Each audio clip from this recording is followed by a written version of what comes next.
Hello and welcome back to my channel. I'm so grateful that you are here. On today's video, I'm going to be sharing 7 practices that I've started incorporating into my routine to help me with my mental and physical health. At the start of 2021, I was going through a really difficult time. We were in lockdown here in England, so we weren't allowed out to see anyone. And it was winter, so it was going dark at like 3 p.m. and it was just really cold. And I was just not feeling great. I was not motivated. I felt lonely and sad, and I just really struggled to get things done or to even look after myself very well.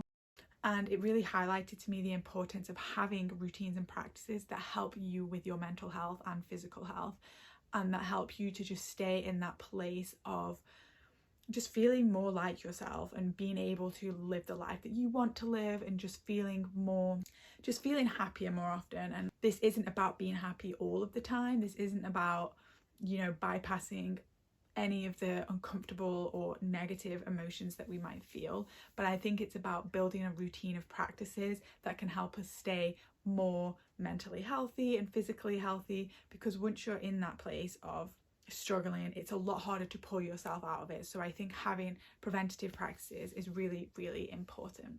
And these are the 7 that I have been incorporating recently, and they have been really helping me and to just feel more like myself, to have more energy, to have more motivation, to have more clarity, and to just be the person that I am and enjoy life the way it's meant to be enjoyed. So the first thing that I have implemented into my life is finding myself a therapist. I think regardless of whether you have a diagnosed mental illness or whether you're really struggling with mental health, having a therapist can be really helpful for you. I just jump on FaceTime with my therapist once a week, and we can talk through whatever is going on for me, whether that is celebrating some things and like really talking about the good things, or whether it is something a bit more difficult or something that I want to work through, or something challenging, or some personal development area that I want to work with. It's just really nice to be able to jump on the phone or go and visit in person an unbiased professional whose sole purpose in that moment is to listen to you and is to help you. And it can just be really beneficial to have that sounding board. So I highly recommend everyone tries to go and find themselves a good therapist, and remember that it can take time. It's not necessarily the first therapist you find that you are going to fall in love with. You might have to try different ones, and also it can take time with one therapist to get to know them and to really start getting the benefits out of therapy. But I really think it is beneficial for I just think obviously it's a really good way to help you with your mental health, and it's just someone to talk to, so maybe you don't feel alone in the struggles that you are going through. The second thing that I have started incorporating is regular workouts. I go to the gym 4 times a week, and I am slightly obsessed with it now, because just working out, it gets you out of your mind, it's making you physically healthier, so you're going to have more energy, because if you give energy, you get energy. And for me, honestly, it's like something to do as well. It gets me out of the house, I get into a routine, I see the same people there, so I may speak to some people, or like it's kind of almost feels like a social interaction. You're also working towards something, you're doing a purposeful activity, so that can feel really fulfilling. And yeah, just when your body feels strong and healthy and energized, it's going to help you with your mental health, because you're going to feel like you have more energy and more clarity and more focus. And yeah, it's really good stress reliever. And I could go on and on, but I think most people know the benefits of physical exercise, but oftentimes it's one of the first things to go when you do start feeling not that great, or when it starts getting dark outside or cold or busy. It's one of the first things to go. But going to the gym has been something that has really been helping me with just feeling more positive, feeling more energized, and feeling more like I'm working towards something and purposeful. And it's just a really great way to track progress, and you can see like your growth in such a concrete, like tangible way, and that's really like rewarding and exciting. The third thing that I have been doing to help with my mental and physical health is a daily breathwork and meditation practice. The first thing I do when I wake up in the morning is roll out of bed, make my bed, pull on some warm clothes, sit at my altar and do a 20-minute guided Soma breathwork practice. And then afterwards I do a really quick 5 to 10 minutes meditation. And even though some mornings I wake up and I just really don't want to do it, or some mornings during my practice my mind is really racing, but I know that doing breath work is really, really good for your mental and physical health. And it does make me feel happier, more energized, more confident, more ready to take on the day after.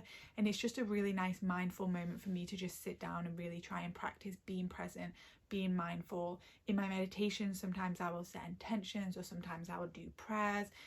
And I've just found it's been a really nice grounding way to start the day. And also having a routine in the morning is really important, because sometimes I think if we don't, we can wake up and feel really lost, and we feel disorganized in the morning, and then that can carry on into the rest of our days, which can then leave us at the end of the day feeling like we didn't really get much done, or we weren't focused, and that can lead into a spiral of negative self-talk and all of that stuff. So just rolling out of bed, doing my breath work has been really great. And also when it is difficult, it's a challenge and it's something that I can achieve. So at the start of the day, after half an hour of being awake, I've already achieved making my bed, and I've already achieved doing my breath work. So I've ticked off 2 things, and it's just a good start to the day. It gives me mental clarity and creativity. I will link in the description below the breathwork practice that I do every single morning. And yeah, I would love to know how you find it. Let me know if you try the breathwork and if you like it. And speaking of breathwork in the morning, the 4th thing I have incorporated to help with my mental and physical health is having a healthy and regular morning and evening routine. Now, I know everyone goes on about morning and evening routines, and it can get super overwhelming. But what I've learned is you have to pick things that actually work for you and actually benefit you. There's no point doing all of this stuff because someone else is doing it if it doesn't actually benefit you. So I have made myself a really simple morning routine that I do most mornings, but it's about consistency, not perfectionism. And it's been really helping me to just start my day off in a really focused, grounded way, where I'm focusing on myself and I'm focusing on gratitude and intention setting, and it's just alone time for me. I wake up before anyone else in the house, so it's really quiet, and it's just a really peaceful moment of self-care for me that I've been really enjoying. And also, when you go to bed at the same time and wake up at the same time, your sleep improves, and having really good sleep is just so important for your mental and physical health. It's where you process all of your emotions, it's where you file and process the day, it's where you recover, and where your liver gets working, detoxing all of this stuff. And it's just, sleep is just amazing. So if you go into bed at the same time and waking up at the same time, your sleep is going to improve. And then moving on to evening routines, if you do the same routine leading up to sleep, it starts to trigger in your mind, oh, it's time to go to sleep soon. And that will also help improve your sleep, because you're just improving your sleep hygiene. So I've been really trying to go to bed at the same time and wake up at the same time. Again, I've not been perfect, but it's about consistency, not perfection. And I like to incorporate things like wearing blue light blocking glasses, because the blue light can really interfere with your sleep. So when I put my blue light blocking glasses on, it can really help me fall asleep easier. I've been doing my skincare routine and listening to a really lovely sleep podcast to help me fall asleep called Nothing Much Happened, and just having these cues has been really helping me to fall asleep more easily and have a better night's sleep, so I wake up feeling refreshed. I mean, yes, I am still me, so I do still wake up when my alarm goes off and think I want to go back to sleep, but I've been getting better at waking up, and I can tell it's really making a big difference, because when I sleep in, I wake up feeling chaotic, and that has a knock-on effect to the rest of my routine. And sometimes self-love and self-care isn't always necessarily doing what feels the best in the moment, but it's doing what's actually best for us, in the long run. So yes, I highly recommend getting yourself a good grounded morning and evening routine. It doesn't have to be super long. It can be 10 minutes, it can be 5 minutes. Just some things that start your day off in a positive way and end your day in a really grounded, relaxing way. The 5th thing that I have started implementing is eating a little bit better and nourishing my body. Now, I've never really not eaten quote unquote healthy, but I definitely wasn't planning my meals that well. I wasn't really paying attention to what nutrients I was getting. I wasn't really focusing on whether I was getting enough minerals and vitamins and protein and fats, and I was starting to notice that my energy was really dwindling. I was tired all the time, I had brain fog, and I realized, okay, yes, I need to start working out more and getting energy from that way and sleeping better, but also I need to focus on my nutrition.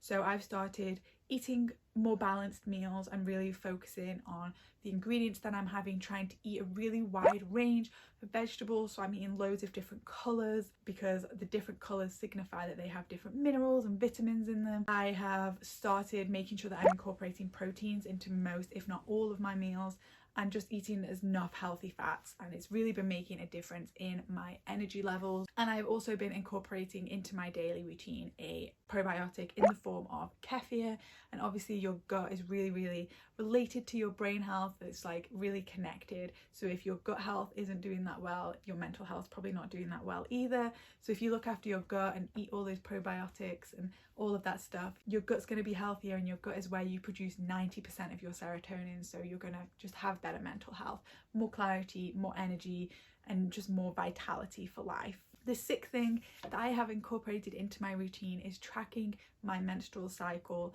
I use a non-hormonal natural fertility awareness method as my birth control, so that really gets me to focus in on my menstrual cycle and how my body changes throughout my cycle. I have also been tracking how I'm feeling each day so that I can just take a look at how my moods, how my energy, how my focus, how my mental clarity changes throughout my cycle. So then as cycles go on, if one day I feel, oh, I feel really bad today, I can look back and be like, okay, I have for the last 3 cycles, so it's probably just at this point in my menstrual cycle, so I'm going to go easy on myself today. I'm going to be really slow and compassionate with myself, and it just gives you a better understanding of how your body works and just what you need for yourself more, because it changes throughout your cycle. And I found that's really been helpful, because as I would approach my period, usually if I hadn't been tracking and I hadn't been knowing, A, I wouldn't know when my period was coming, and B, when I was feeling that need to slow down or I was feeling more emotional, I would beat myself up about it and try and force myself to keep going. But now I'm very aware, okay, I'm in the slower part of my menstrual phase, I can back off a little bit here, because I know I will catch up when I get back round to my ovulatory and follicular phase. So if you are a woman, I highly recommend tracking your cycle, how you feel on each day, and just getting to know yourself more, because then you're able to support yourself better, you're able to look after yourself better, and obviously by doing those 2 things, you are going to be healthier and happier all around. And the final thing that I have started doing is having a work schedule. I think when you're working from home, especially when you're working for yourself, it can be really easy to be disorganized and work really late or just not have very much structure.